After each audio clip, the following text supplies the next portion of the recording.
Democracia, la perla de Occidente. Se han librado guerras y derramado sangre por su preservación y también por su expansión. Hoy día no se puede debatir seriamente si se cuestiona la democracia como sistema político. Y de su mano viene siempre la Constitución, esa norma suprema e intocable que sienta las bases políticas de cada país. Ya sea la Constitución americana, en vigor desde 1789, o la española de 1978, Constitución y democracia van siempre de la mano. Son dos caras de una misma moneda. Pero, ¿te has parado a pensar en la contradicción inherente que existe entre estos dos conceptos? Oliver Wendell Holmes, un famoso jurista americano, parece que sentencia el debate cuando dice lo siguiente: el constitucionalismo es esencialmente antidemocrático. Este año he tenido una asignatura llamada Filosofía del Derecho, donde debatíamos qué es el derecho, cuáles son los determinantes del constitucionalismo y otros temas. El título de un texto llamó particularmente mi atención. Decía, de la tensión entre constitucionalismo y democracia. Y claro, yo me pregunté, ¿de qué tensión está hablando? Después de toda la vida viviendo en una democracia constitucional como es España, estos eran términos que casi se confundían en mi cabeza. Y aunque podía indicar a grandes rasgos qué era cada uno, no alcanzaba a ver ninguna contradicción evidente entre los mismos. Ya intenté dar en otro vídeo unos requisitos básicos para considerar un sistema político como democrático. Dos de los rasgos esenciales de una democracia son el sufragio universal y la regla de las mayorías. Uno de los principios básicos que justifican la democracia es que cada uno tiene derecho a participar en las decisiones colectivas que le afectan. En la democracia en la que vivimos decidimos a través de nuestros representantes, que votan leyes en el Parlamento a través del principio mayoritario. Así que cuando Iglesias, Casado o cualquier otro diputado vota para una ley, debes imaginarte a miles y miles de españoles, que son los que han delegado su capacidad de decisión en estas personas. Por más que a algunos les gustaría volver a la democracia ateniense, donde no había representantes y eran los ciudadanos los que tomaban las decisiones, parece que nos tenemos que contentar con lo que tenemos hoy. Por otro lado tenemos la Constitución, ese documento o norma básica que configura el sistema.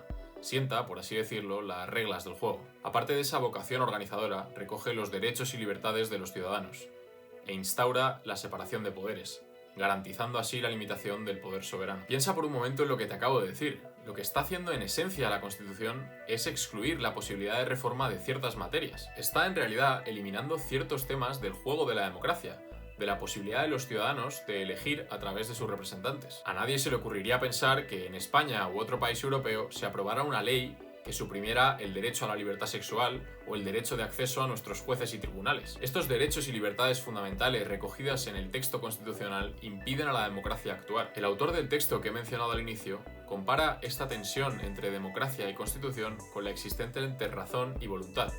La razón estaría representada por la Constitución y los derechos, y la voluntad sería el juego de las mayorías en democracia. Pero claro, algunos estaréis pensando que la Constitución se puede reformar, que la mayoría puede imponer su voluntad incluso sobre el texto constitucional.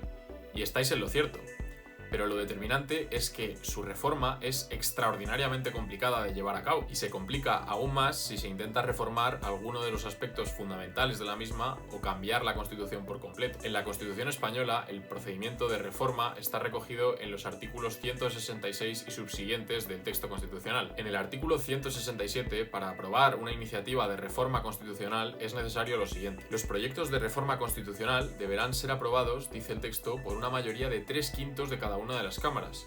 Si no hubiera acuerdo entre ambas, el Congreso y el Senado, se intentará obtenerlo mediante la creación de una comisión de composición paritaria de diputados y senadores, que presentará un texto que será votado por Congreso y Senado. En el apartado 2 comenta que si no se logra mediante el procedimiento anterior, y siempre que hubiera obtenido la mayoría absoluta de los senadores, el Congreso, por mayoría de 2/3, podrá aprobar la reforma. Aprobada por las Cortes, dice el tercer apartado, será sometida a referéndum para su ratificación cuando así lo soliciten, dentro de los 15 días siguientes a su aprobación, una décima parte de los miembros de cualquiera de las cámaras. Y en el artículo 168 dice que cuando se propusiere una revisión total de la Constitución o una parcial que afecte al título preliminar, al capítulo segundo, a la sección primera del título 1 o al título segundo, es decir, a una de las partes que son más fundamentales de la Constitución, se procederá a la aprobación del principio por mayoría de 2/3 de cada cámara y a la disolución inmediata de las Cortes. Las cámaras deberán ser elegidas otra vez para ratificar la decisión y proceder al estudio de un nuevo texto constitucional,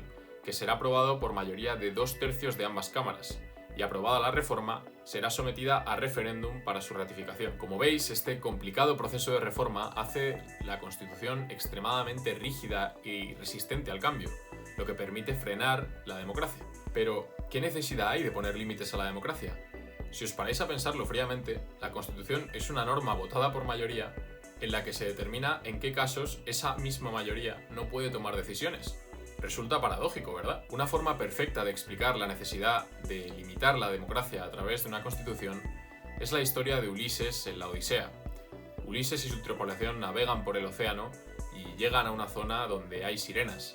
Ulises, consciente del peligro que encarnan, le pide a los tripulantes que le aten al mástil, para no sucumbir víctima del canto y lanzarse al mar, pues la Constitución cumple la misma función que la cuerda que ata a Ulises al mástil. Es una autorrestricción que nos imponemos en un momento determinado porque consideramos que hay ciertos límites que no se deben sobrepasar, que se deben respetar incluso por encima de la santidad de la democracia. Sin embargo, ¿qué ocurre con las generaciones futuras?